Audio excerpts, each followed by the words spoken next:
ძალიან დიდი შთაბეჭდილების ქვეშ ვარ. ბედნიერი ვარ, რომ თბილისში ვიმყოფები. აქ ვიგრძენი ღრმა სულიერება. ყველაზე დიდი შთაბეჭდილება ჩემზე წმინდა ნინომ მოახდინა. მე ვიყავი მცხეთაში, იქ სადაც წმინდა ქალწულმა თავისი რწმენით კერპები დაამსხვრია.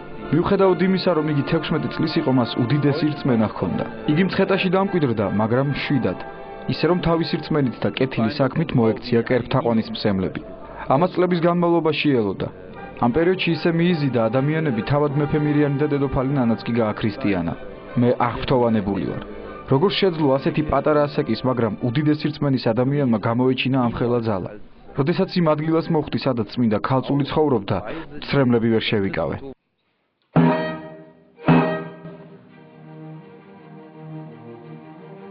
სხვა გერმანელებისგან იმით განსხვავდება, რომ რამდენიმე წლის წინ მართლმადიდებლურად მოინათლა. მაშინ ალბათ არც მცხეთა ენახა და არც ის წმინდა ადგილი, სადაც მოციქულთა სწორი ნინო დამკვიდრდა. თუმცა იან მორიცონკენს წილად ხვდა ბედნიერება, საქართველოს წვეოდა და ის წმინდა ადგილები ენახა, რომელიც ჩვენ ქართველებს და დღეს უკვე გერმანელ დირიჟორსაც ძალზე ეამაყება. მართლმადიდებლობა ჩემთვის ძალიან მშობლიურია.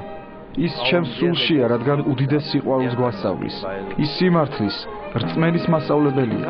ეს იგრძნობა იმ უძველეს ტაძრებში, რომელიც ქართულ მიწაზე დღემდე ამაყად დგას. ბედნიერები ხართ ქართველები. თქვენი სამშობლო ღვთისმშობლის წილხვედრია, ქრისტიანობას კი წმინდა ნინომ გაზიარათ. ეს მადლი ეტყობა ქართველებს. ქართველები ძალიან ღრმა, შინაარსიანი, ძლიერიერი ხართ. ქრისტიანული რწმენა კი სულში გაქვთ გამჯდარი.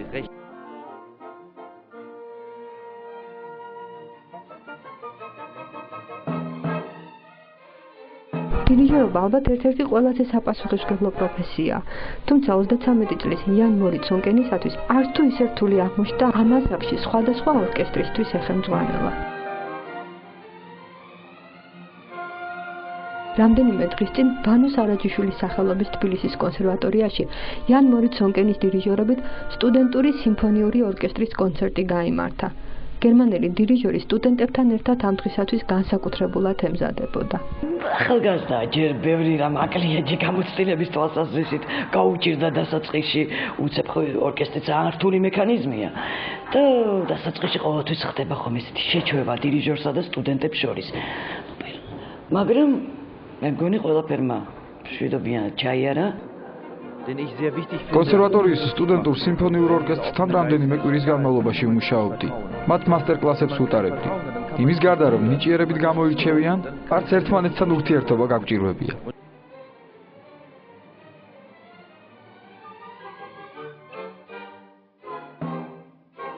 კონცერტზე ბეთჰოვენის და ბრამსის ნაწარმოებები შესრულდა. ემოციებს ვერავინ ფარავდა.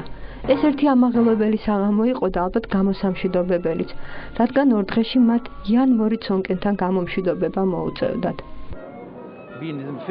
რამაც მე ყველაზე ძალიან გამახარა იყო ის, რომ როგორც ორკესტრიდან, ასევე მსმენელებისგან დადებითი განწყობა და ენერგია მოდიოდა. ყველა მათგანს ეტყობოდა, რომ ესმოდათ მუსიკა. ისინი გრძნობდნენ იმ მუსიკას, რომელიც კონცერტზე შესრულდა.